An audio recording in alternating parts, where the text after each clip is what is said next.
I was told to never close all the doors in a room. I now know why. It has always been a rule in my house. You must leave at least one door or window open in any given room of the house whilst you are in it. It was drilled into me since I was old enough to reach for the door handle. I didn't understand why for a while. My parents usually weren't superstitious in the slightest. I even saw from pictures that they owned a black cat a while before I was born. I rarely, if ever, questioned them, though. My parents were kind, calm people, but if I ever came close to breaking the rules, or even asking too many questions, they would turn serious, and wouldn't let me off without a 30-minute lecture first. I didn't actually believe in the superstition, thanks in part to them not telling me what the consequence would be for not doing so, but I didn't want to anger them, even if it meant leaving a window or door open in the cold. When I was 19 years old, however, my parents had gone to my grandmother's house to see my aunt who was visiting from Australia.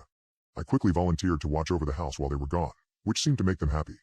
In reality, I was just using this as an opportunity to have my girlfriend of 6 years over. Anya's father didn't like me very much, so I wasn't in her house very often. My parents didn't allow guests, so we mostly saw each other at school. That weekend though, I invited her over and she arrived less than an hour after my parents had left. She knew about the rule, of course. But that was mostly for me venting about it to her. From her perspective, I probably just had weird parents. Maybe if she had taken it more seriously, or if I was more strict, then what happened next could have been prevented. After a while of watching movies, she went to use the bathroom, but 30 minutes later she still hadn't left.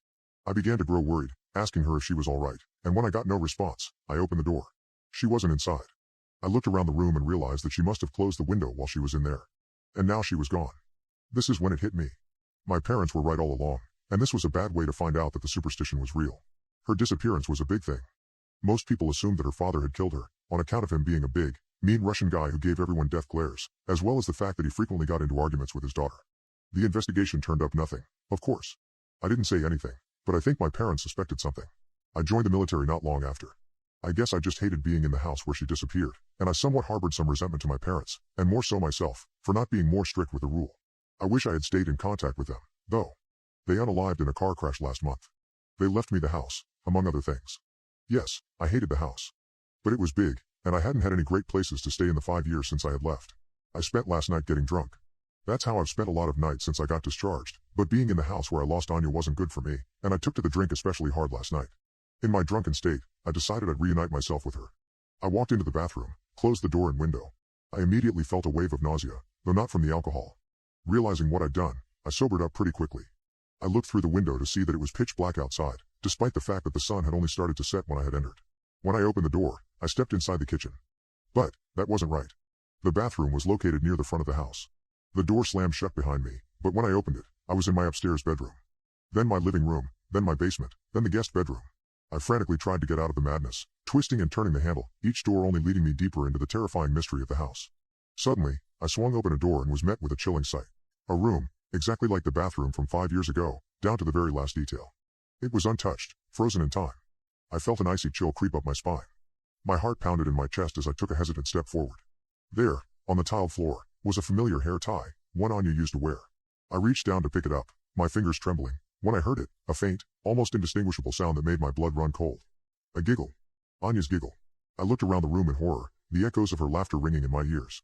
It was then that I noticed the mirror. It was reflecting an image, but it wasn't mine. It was Anya's.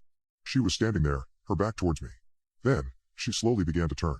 Terrified, I closed my eyes, bracing myself for whatever horror I was about to witness.